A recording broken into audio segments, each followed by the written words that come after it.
Hi, hello. Welcome to the episode of Isaiah's Newsstand. It's your host, Isaiah Edwards. The date is September the 22nd, 2023. Hopefully, this episode finds you well, in good spirits, and high hopes. As for me, I'm doing pretty good on this nice Friday. Happy Friday, everyone. Hopefully, this episode finds you with that energy. Hopefully, it carries over, carries through.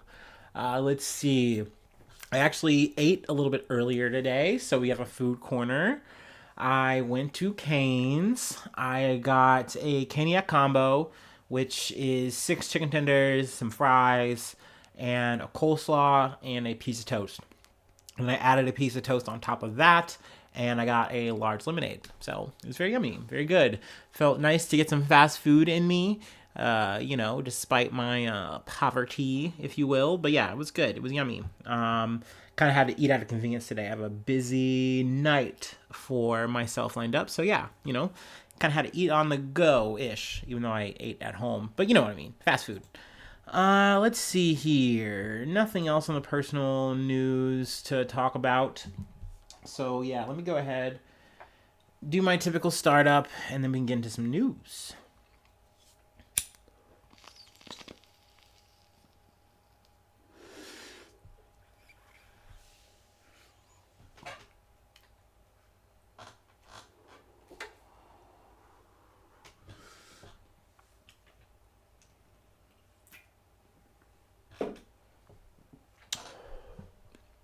All right.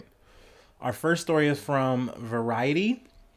Rupert Murdoch steps down as Fox and News Corporation chairman to be succeeded by son Lachan.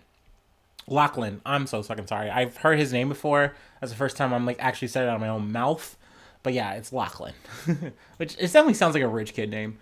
Rupert Murdoch, and also something I learned today, or kind of dawned on me, that Rupert Murdoch is not American. He's such a household name amongst conservatives, especially conservatives in the U.S., that I just don't associate with him with Australia or the U.K. But that's how he came up. His dad's news was some Australian thing.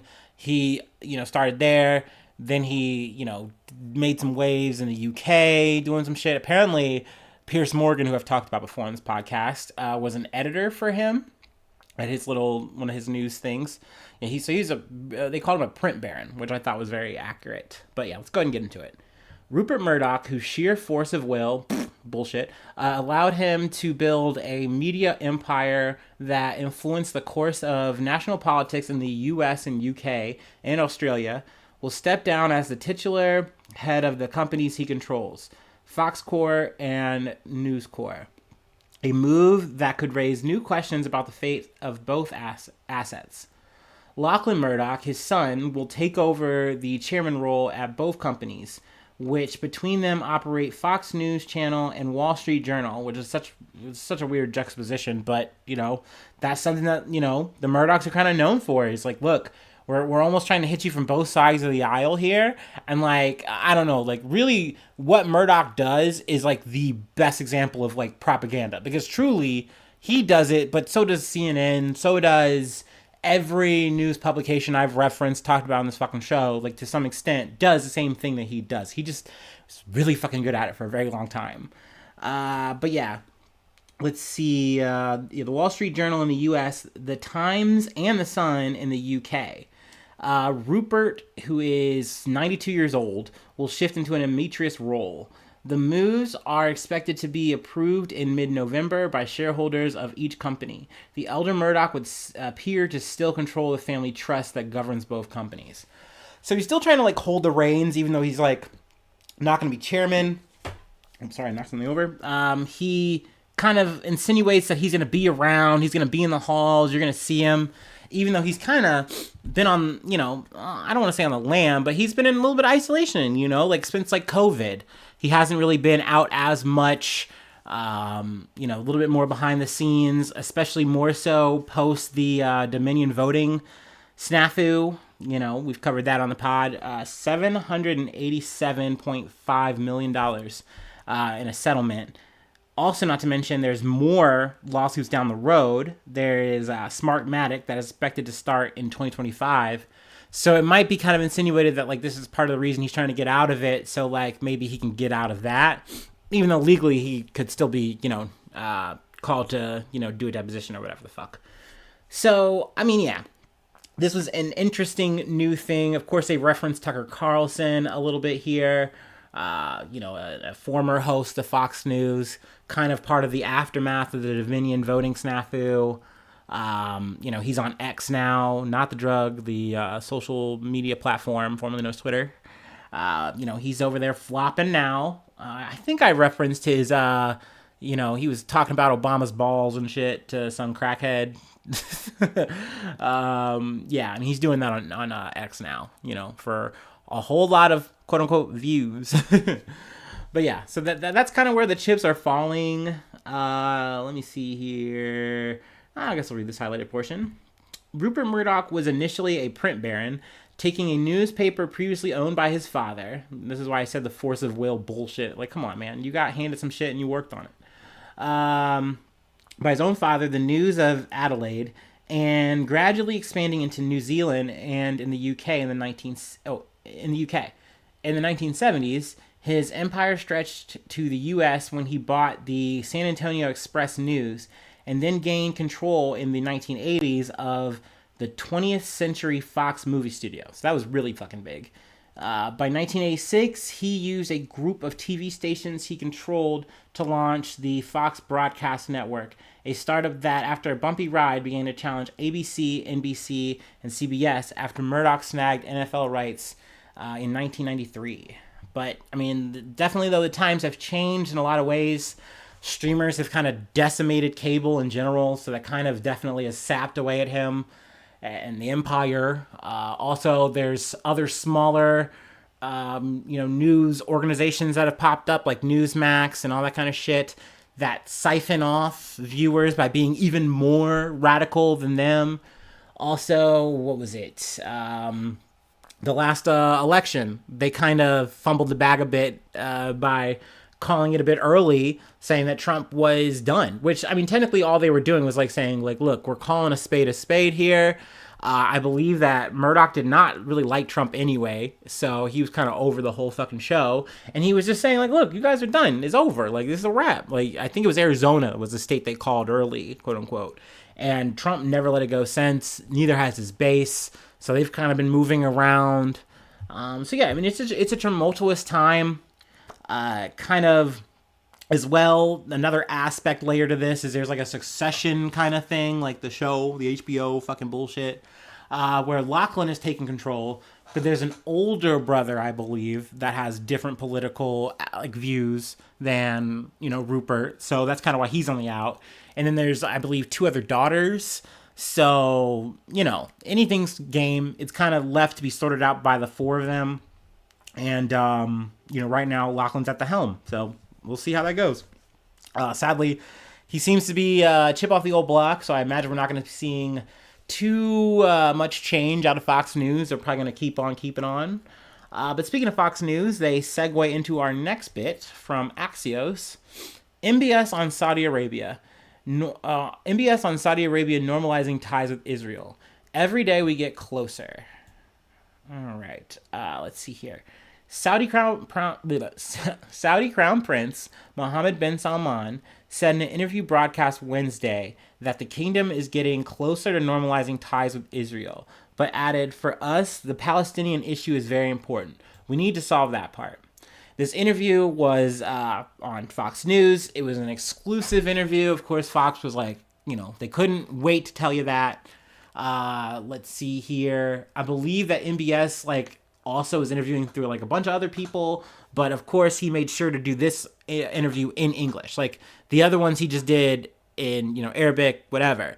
But this one he made sure to use English, which he's very fluent. And honestly, I hate to say it. I mean, because it's not like I'm rooting for the fucking quote unquote bad guy here, and he is the bad guy here. Not that Fox News isn't the bad guy. Or America, but whatever. I just found this whole interview very interesting. I really didn't get a chance to watch too much of it. I only got a kind of a long clip, But I did find the whole thing as a whole, just in summary, was really interesting. So I wanted to, get into it. Um, like I said, they talked about Israel and how, like, you guys have kind of been involved in talking to them. This is a really big deal because they've had a tumultuous relationship in the past. Definitely at one point you would have never thought that they would be talking like this on this level. But essentially they're saying, like, yeah, no, we're involved. We're helping them out with their situation with Palestine. And we're doing we're in the mix. And that's big. So, hearing them, chop that up was really relevant. Definitely made a lot of headlines. Let's see. Oh, they actually do mention a Fox News interview. Every day we get closer, he said in a Fox News interview, on a potential normalization between the two countries. We hope that we will reach a place that it will ease the life of the Palestinians and get Israel as a player in the Middle East. Now, that sounds really sweet. I don't believe him. I don't actually think he gives a shit about the Palestinians. Sadly, I wish he did. But I think more or less this is about the realpolitik of it all, and, saying, hey, we're all talking, we're all good, everything is, like, much smoother than it was in the past, and we're all sitting down at the table to do what? Make money, which leads me to the next big point that I really wanted to talk about. Let's see. Fox News' Brett Baier challenged the Crown Prince, also known as MBS, during their interview on accusations that Saudi Arabia was sports washing to boost its image internationally by investing in sports such as soccer and golf amid widespread allegations of human rights abuse. MBS says, if sports washing is going to increase my GDP by way of 1%, then I will continue doing sports washing. Let's see. Baier asked him if he's okay with the term. He replied, I don't care. I'm aiming for another 1.5%. Call it whatever you want. We're going to get that 1.5%. Now, GB is the gross domestic product. So essentially they're saying, like, hey, if this is going to make us some fucking money, if this is going to make us some bread, I don't care, dude. And I really just liked how straight up he was about it, because I think that in a lot of ways, when the media tries to talk about this, when people try to come out and talk about it, I feel like they're trying to shine a light on it. Like, don't you see what Saudi Arabia is doing? Like, don't you see what Live Golf is all about? Like, da da da da. It's like, yeah, dude. And then the shot across the bow saying, like, yeah, we don't care because we know that y'all are gonna come out and watch the golf and watch the football, the soccer. Like, you guys are gonna show the fuck up. You're not gonna complain that loudly. So yeah, if this is gonna make money, I'm in. So yeah, I mean, does it give the game away? Of course, but, like, we all know, and I prefer when these leaders at least come out and just say it straight up instead of, being all cloak and dagger about this fucking shit. You know what I mean? You know what you want, you know what you're trying to do. They also talk a little bit about, this isn't in the article, but Iran and the whole nuclear weapons situation. Now, I would have for sure thought that Saudi Arabia had nukes, but apparently they don't. In this situation, they are like, hey, if Iran did have nukes and it's confirmed and they get them or whatever, then yeah, we're getting instantly, like, no hesitation. So I thought that was, just another thing that was like, boom, he just said that straight up. And then what was in this article, back to that. Also, MBS, or Baier asked MBS about the $2 billion investment that Saudi Arabia's sovereign wealth fund made in Jared Kushner's private equity company. Jared Kushner is President Trump's former son-in-law, and he was a White House advisor. We look to opportunities and investments, said the Crown Prince, who also added that the Saudi Public Investment Fund kept its commitments and would continue to do so if Republican presidential frontrunner were elected again in 2024. So essentially, once again, just saying it outright, like, look, if Trump wins, we're back in doing some business deals. And I didn't think much about the PIF before, but there's been things I've heard that they are linked to, and, like, you shuffle some things around, some papers, and you see, oh, who's in charge of this? Oh, wait. And you find out that, if I'm not mistaken here, obviously, audience, correct me if I'm wrong, but there's a situation that took place in Chicago where all the parking meters, I believe, are like the payments, like all of that money is going into the PIF because essentially they bought them all. Like via banks or whatever, they kind of set up to make deals, and then the banks set it up with the state because they were like, in debt, needed money, whatever. So they're making these crazy kind of deals that definitely don't feel good, look good, or whatever, but they're very bold. Like, it's just like, look, we're giving you money, we're getting an investment out of said money. Like, we are making things happen because at the end of the day, we are an oil nation, we are wealthy in that, but we want to diversify, we want to make more. And I mean, we are more than just a golden dick statue building that we're building. We're more than that, okay? Yeah, we're doing all kinds of shit. We got fingers in all kinds of pies. So yeah, I just thought this was a weirdly refreshing interview out of Fox News with Mohammed bin Salman. So yeah, a little bit of Freaky Friday news, even though this was, the other day. But yeah, let's go ahead and go to the States. We're going to do some zigzagging. From ABC News, search for murder suspect mistakenly freed from Indianapolis jail expands to more cities. So we got another manhunt. Authorities have expanded their search for a murder suspect who was accidentally released from an Indiana jail due to a clerical error. Kevin Mason, 28 years old, was... Oh, I'm sorry. I'm going back. I needed to rewind. I heard his age. Last fun fact about MBS, he's 38 years old, and like towards the end of the interview or whatever, they were talking, and he's like, oh yeah, one fun thing about me is I actually play video games. Like, I think either Brett mentioned it or it came up, and I was like, what the fuck, this motherfucker playing Call of Duty and shit? But he's like, yeah, I play with my family, my friends, whatever. I was like, oh, okay, all right, he's really hitting the millennials here. Sorry, back to Kevin Mason, my bad. Kevin Mason, 28 years old, was sought for more than 2 years in connection with a 2021 murder in Minneapolis until his arrest last week. He was mistakenly released from the adult detention center in Indianapolis on September 13th, 2 days after his arrest, due to a faulty records review by civilian staff. And that was per the Marion County Sheriff Office.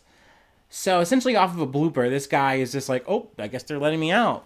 And he gets out, and I believe he calls his girlfriend Desiree Oliver. And she picks him up. She gets him some slippers, some men's underwear from like Walmart, and he's in the wind.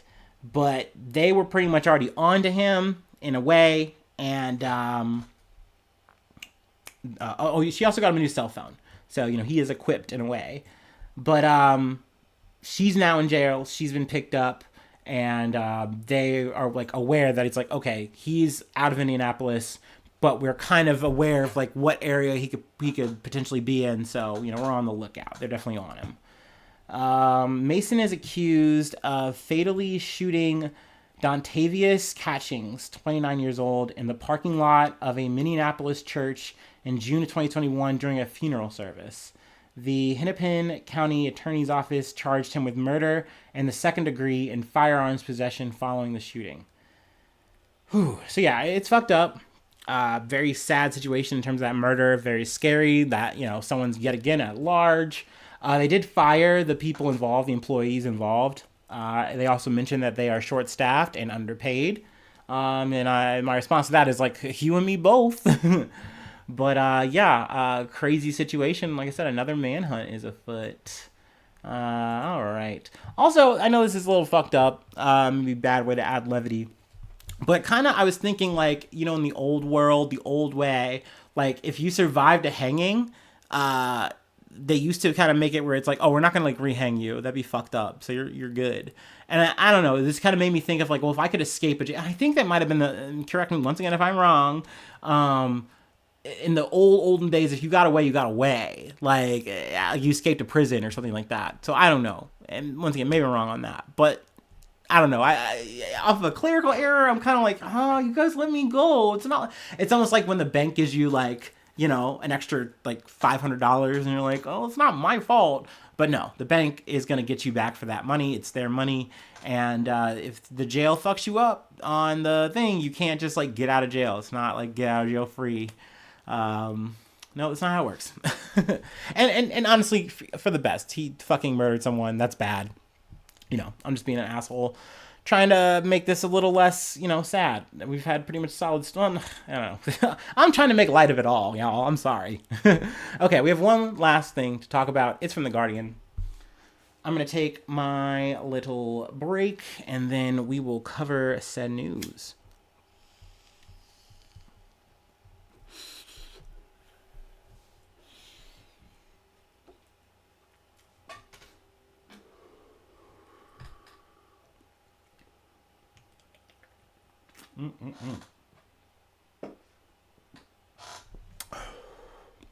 Okay. Australian journalist calls her baby methamphetamine rules as a test of naming regulations. Okay. Are there any names you can't legally call your baby in Australia? It's a question many wanted answered by the ABC's new show, What the Fact, like FAQ, says Christian Drysdale, a journalist at the public broadcaster. So when Drysdale gave birth to her third son in July, she decided to put it to the test. She submitted his given name to New South Wales Births, Deaths, and Marriages as Methamphetamine Rules. We thought we would submit the most outrageous name we could think of, assuming it would be rejected. But it didn't turn out that way. Unfortunately, Methamphetamine Rules slipped through the cracks. So apparently this is a thing where, like, you're legally not supposed to, like, have names that are, like, potentially offensive, or like symbols and things like that. I also looked it up for the States because I was like, whatever. In America, you could just name your kid whatever. And it's like, no, you can't actually. Which is strange to me because, like, didn't Prince turn his fucking name into a symbol? So, like, who's lying to who here? Maybe Prince can just do what he wants. I don't know. Whatever. R.I.P. But yeah, she thought, hey, I'm gonna put this to the test. Surely no one's gonna allow methamphetamine rules. And she thought that they were gonna contact her and give her a chance to do an alternative name, or that they were gonna pick a name like automatically. And they're like, yeah, we're supposed to do that, but we didn't. She had also thought that she was going to maybe try Nang's rule. And I had to look up what Nang's means. Apparently, it is nitrous oxide. So, but she was like, oh, okay, I don't want to do Nang's because maybe she'll, like, someone at the office at the, NSW Births and Deaths and Marriages Register might think that that's like a real thing that's not nitrous oxide or something, like just a name in a different language or something. So she's like, okay, methamphetamine rules. Also, I love in this little like sitcom that we're making here, the husband was kind of like hesitant here. He's like, I don't know, like I guess we can go for this. And sure enough, like he was right to be hesitant. They definitely are trying to play this off though. They're like, hey, we're working with, the NSW right now. We're getting it sorted out where he's gonna have a name. They don't reveal the name, and his is where I kind of feel like they're like, okay, like maybe we did take this a bit too far, got a little crazy on accident, because they don't like they just don't want to like put it out there. The husband said though that they might nickname the kid Speedy. But she's like, no, the baby's really chill, he definitely is not a meth user. And it's like, I'm just thinking, yet again, let's run it back. This is the third kid, right? How are you not going to grow up? And they said they're going to wait. They're going to wait till like he's like older. Another reason why I think they're kind of like, we don't want him to be like, trauma and have to carry it at a young age. Because I'm sorry, if you're telling me at a young age or whatever age that my name isn't actually my name, it was actually like, because they can't change it now, by the way. Like, that's just how this works. Like, the name went through, it was successful, it's stuck. So they can't change it. They can amend it and it'll be a new name, like a name change.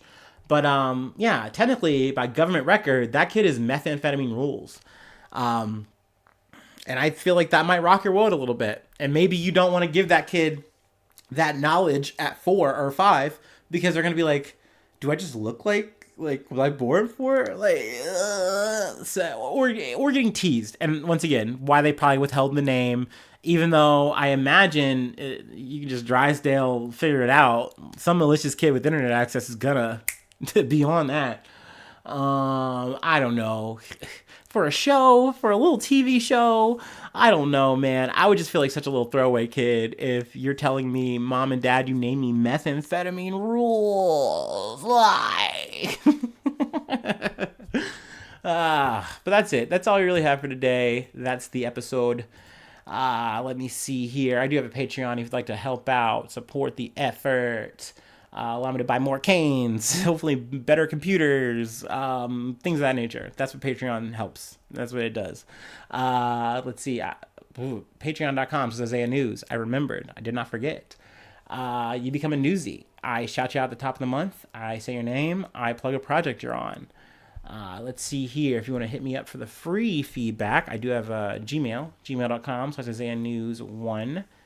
Let's see what else is there. All the socials. Go ahead and find me, the podcast on there. You can reach out. Please subscribe on the YouTube. It means the world if you do. Thumbs up. Subscribe on whatever you're listening on.